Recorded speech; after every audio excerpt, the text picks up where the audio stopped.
na taha ni ea whakawe lai kua whanongonongo mai kawe a whangengai atu ke he whanoi ke pori e kwana kai tuku atu ke lilifu kukou ke latia mai hao a tau manatu whakamapopo. Summing up.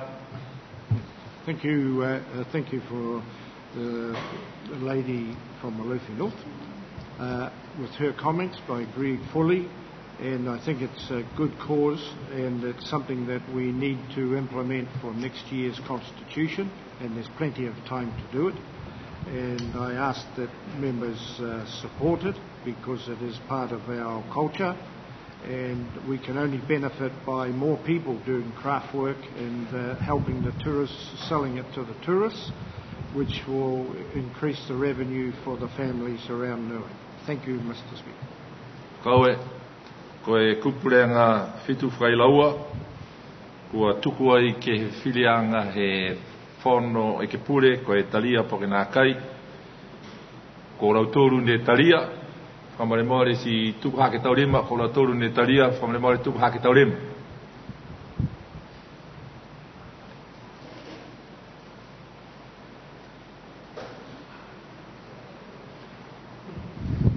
Tau hema, ko rautoru ne nā kai talia, toko ua, kaue, wahoro atu rautoru lifu kokou, kua kautu e kupurenga he lifu kokou.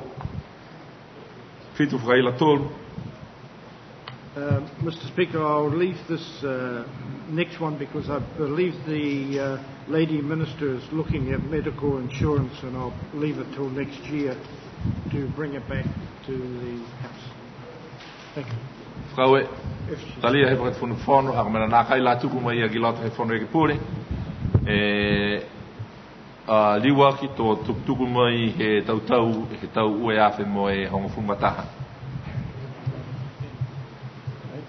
Whakaue, ko e whakausianga ia he hado tōru a whono ke he ahonai. Ko e tau muta kupu ne nā kai haia e tau lifu ke whanataha, ua osi tua e whono tau tōru he mga ahonai. Tō kisi atu ki lau tōru ke tau api mua. Kai kua moa e whakausianga ke he whono hara tōru si baraka e whakausianga ke tukua te tau whakaue. Ki am tōru osi tau e pūre ni kua whakaukai ki hoko mai ki he mga ahonai. Pia fuki ni e tau ki pūre ni kua lawe poko mua he tau sino nā kai malolo. Kua maha e ha tau tōru a tau no whoa ke he awhiawhi. Kai tukua te tau whakaue he whono ke pūre. Ke hamtūra tau whorawhoranga, me hamtūra tau whamatalanga. Tō ose tau tōru, tūkani ne whakamatala mai ai he iki puri whiwhine, hahai ai ke he aho pungpongi. Taha tau seanga ia he tau mamatu whiwhine. Koe aho ke he lalolangi, ke uta ke he moe mōmōua i whāware moe ke whakerea ke tau mamatu whiwhine. Ngā aho pungpongi, kai ke kua tā amtōru whiawhia lai. Ke whanataha mai am tūru ke he tau seanga ia. Si mua atu e mahuinga kai ke kua hahai ai e tau e ke pure. Ke he tau seanga ia he mahama he aho pungpungi. Manatu au koe kamata he matahora hiwa. Ke he whare mākese. Si watu ai ke he whare ki makini. Whare toro i makini ke lati e mai halau tūru tau seanga.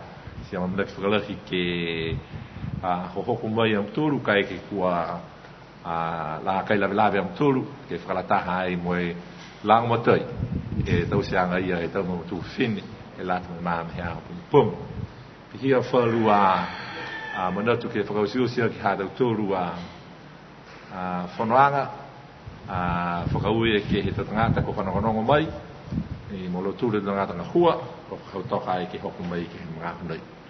Ko e mena ia kua o re atuai ke he pūre mai e loftu ke lau ke whakause ia hadau tōru a whanoanga nei ke he tahli o kaue. Kaue ma whakatun whono ke he mga hoko tuku mai.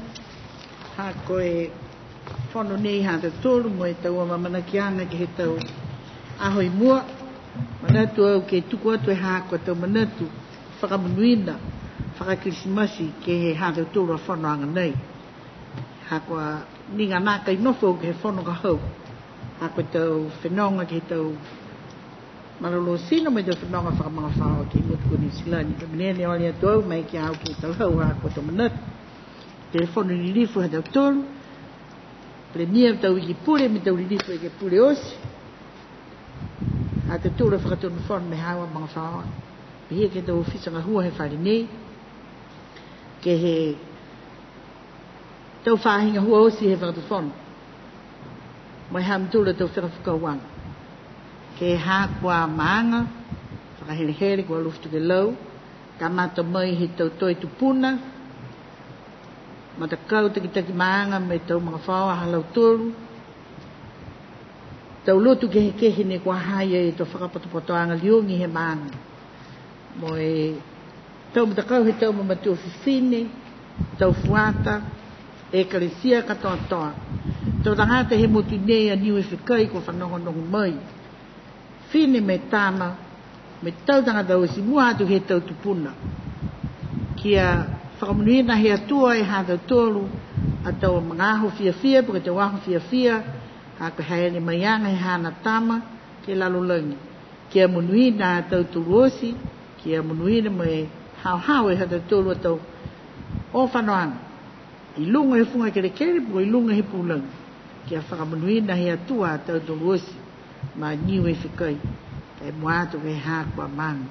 Kia munui nā tau tōru, tu kua tau e hākua liongi e mga nei, ke lata mai osi e hātau tōru a whono, nā me hao nei. Kaue. Koe atua nai hāhilangi. Hanei ni a mau tōru e hāwe tau whakawhikau.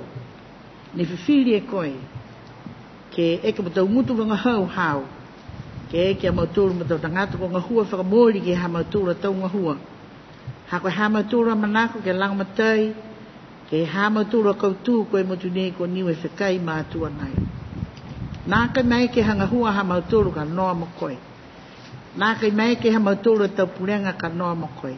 Ko koe ni ke whakatoa toi tau minausi. Mai he tau fua he whanua ne fua ke koe mā mautūru, ke he tau tupe, ke he tau koloa, ke he tau mena ke atua nai whakamunui na mai. Hako hanga atua mautoro ke tau fōu, ke Krismasi.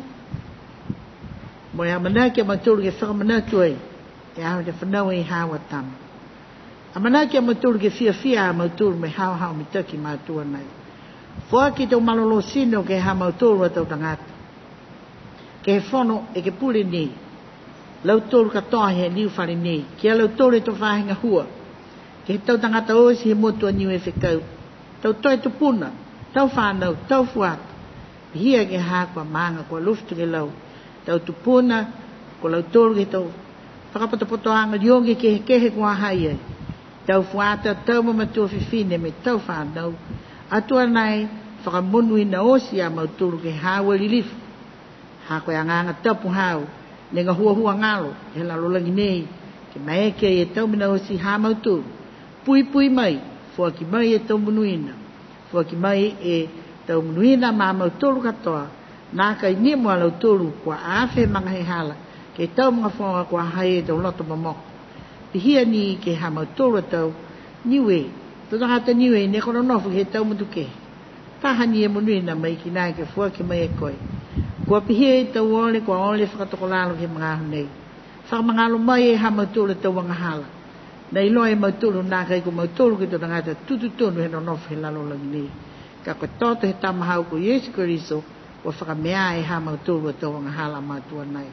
Kia munui nā mauturu, ke hingoa he tamahau ko Yesu Keriso ko he ha mauturu whakamau.